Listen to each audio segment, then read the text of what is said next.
नमस्कार, मैं हूं आपके साथ कंचन भारद्वाज और आप देख रहे हैं मदरहुड मंत्रा। दोस्तों, आज के इस वीडियो में हम आपको कुछ ऐसी संजीदा बात आपके साथ डिस्कस करने वाले हैं जो आपके लिए बहुत ज़रूरी है। अगर आप मदर हैं या आपकी शादी हो गई है या आप किसी की मदर इन लॉ है तो ये आपके लिए भी वीडियो है। देखिए, कुछ ऐसी गलतियां होती हैं ना जो हम लेडीज़ करते हैं जिससे हमें कंसीविंग में प्रॉब्लम हो जाती है। जी हाँ, आज इन्हीं गलती के बारे में हम डिस्कस करेंगे।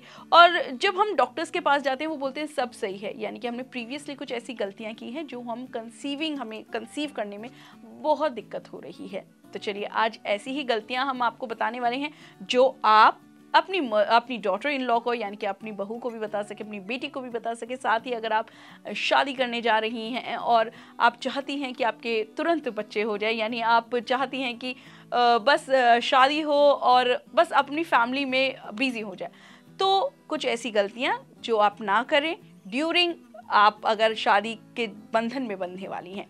तो चलिए, आज के इस वीडियो में हम आपको बताएंगे कि 5 ऐसी गलतियां जो हम स्पेशली लेडीज में कंसीविंग के लिए जो दिक्कत करती हैं।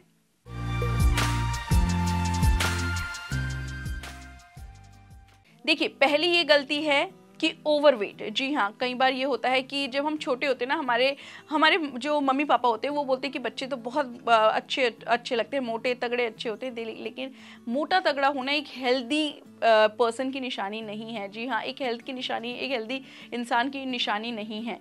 आप वेट अपना देखिए कि आप ओवरवेट ना हो। आप बीएमआई अपना चेक कराइए। साथ ही अगर आप बहुत ज़्यादा ओवरवेट हो रही हैं, आप के नियमित रूप से पीरियड्स नहीं आ रहे हैं, तो ये एक वेट जो बढ़ता है ना, तो इससे ये बहुत सी ऐसी समस्याएं होती हैं जो आपको घेर लेती हैं। तो सबसे पहला, अपना वेट हमेशा मेंटेन रखिए।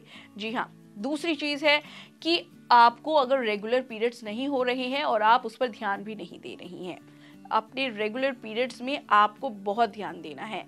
अगर आप ये देखिए, आपको 6-6 महीने के गैप में, कई ऐसी मेरी फ्रेंड्स हैं वो बताती हैं कि 6-6 महीने तक उनको पीरियड्स नहीं होते थे और आज उन्हें कंसीविंग में दिक्कत हो रही है। तो नेचुरली ये होगी ही। इसलिए शुरुआत में अगर आपको ऐसे लक्षण दिखाई दे रहे हैं कि पीरियड्स कम आ रहे हैं या आपको बहुत गैप में पीरियड्स आ रहे हैं, तो अपने डॉक्टर से ज़रूर सलाह लें, ज़रूर ट्रीटमेंट लें, क्योंकि आने वाले टाइम में नहीं तो बहुत मुश्किल हो सकती है। तीसरी जो मेजर गलती है वो ये है कि हमारा लाइफस्टाइल। आपको खाना पीना अपना देखना है। जी हाँ, बहुत ज़्यादा जंक फूड की तरफ आप नहीं जाइए, बहुत ज़्यादा वेस्टर्न फूड की तरफ आप ना जाइए। आप अपने घर का, अपना देसी, अपना सादा खाना खाइए। देखिए, सादा खाना जो होता है ना, उससे स्वादिष्ट कोई खाना नहीं होता। आप 4 दिन बर्गर खा लीजिए, सिर्फ बर्गर, आप उससे बोर हो सकते हैं, लेकिन घर के खाने को आप तय जिंदगी खा सकते हैं। ऐसे में अगर आपको हेल्दी जीवन जीना है तो तेल, ज़्यादा मसाला, ज़्यादा जंक फूड, ज़्यादा प्रिजर्वेटिव्स, प्रोसेस्ड फूड अपनी डाइट में बिल्कुल शामिल ना करें। बहुत ही सादा जीवन जिए जो आपके लिए बहुत अच्छा है। चौथी ये गलती है कि अगर आप अल्कोहल या फिर स्मोकिंग या किसी भी तरह का नशा करती हैं तो ये आपके लिए बहुत खतरनाक साबित हो सकता है। ये आपको कंसीव करने में बहुत प्रॉब्लम दे सकता है। साथ ही अगर आप कंसीव कर भी ले तो बच्चे को कैरी करने के लिए बहुत दिक्कत हो सकता है ना। बहुत सी ऐसी महिलाओं पे ये स्टडीज़ हुई हैं जो अल्कोहलिक हैं, जो स्मोक करती हैं, किसी भी तरह का नशा करती हैं, उनके जल्दी अगर कंसीव भी हो जाता है तो उनको बहुत जल्दी मिसकैरेज हो जाता है, प्री टर्म डिलीवरी हो जाती है। बच्चा ज़्यादा टाइम तक मतलब वो कैरी नहीं कर पाती अपने वॉम्ब में, उनका बहुत खतरा रहता है गर्भपात का। तो ऐसे में अगर आप अल्कोहलिक हैं या आप किसी भी तरह का नशा करती हैं तो प्लीज़ इसे आज ही छोड़ दीजिए। हम रिक्वेस्ट आपसे करते हैं। देखिए, अगर आप प्रेग्नेंट नहीं भी होना चाहती हैं, जो भी आपके रीजंस हैं, लेकिन ये किसी भी तरह से सही नहीं है कि आप अल्कोहलिक हैं या आप अल्कोहल का सेवन करती हैं या नशा करती हैं। ये तो हमारी हेल्थ के लिए किसी भी तरह से बेनिफिशियल है ही नहीं। तो ऐसे में आप प्लीज़ कोशिश करें इन सब चीज़ों से दूर हटने की। 5वीं और आखिरी गलती है कि हमारी जब एज बहुत हो जाती है तब हम सोचते हैं कि अब हमें फैमिली प्लानिंग करनी चाहिए। तो ये एक मेजर गलती है।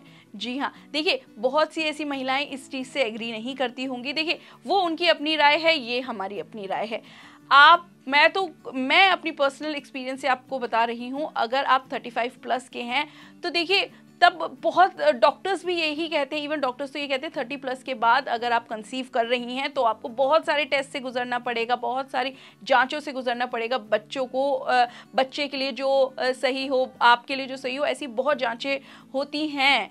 बहुत आपको यकीन नहीं होगा कि मेरे खुद ही अपने परिवार में 37-38 में बहुत सी ऐसी महिलाएं हैं मेरे ही अपने परिवार में जो प्रेग्नेंट हुई है और उन्होंने बेबी को डिलीवर जब किया है तो डॉक्टर ने यही रीज़न दिया है बेबी में अगर कुछ कमी है तो इसी वजह से कि आप बहुत एज में आके बेबी को डिलीवर कर रही हैं, इस वजह से आपको ये प्रॉब्लम हो रही है। तो इसीलिए आप अपने करियर को सेट कीजिए, सब कुछ सेट कीजिए, लेकिन अगर आपको फैमिली प्लानिंग करनी है वो आप मेरे हिसाब से 35 से पहले आप अपनी फैमिली प्लानिंग कर लीजिए।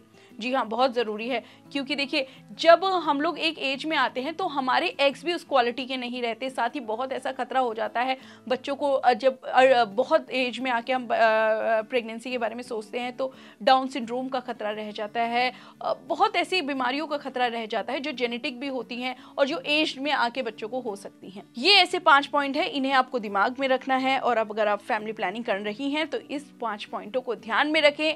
अगर आप इनमें से कोई भी गलती कर रही हैं तो प्लीज इन गलतियों को आज के बाद प्लीज ना दोहराएं। फिलहाल के लिए इतना ही, लेकिन ऐसे ही कई कमाल के वीडियोस हम आपके लिए लाने वाले हैं। बस आपको करना ये है, एनबीटी लाइफ को सब्सक्राइब करना है।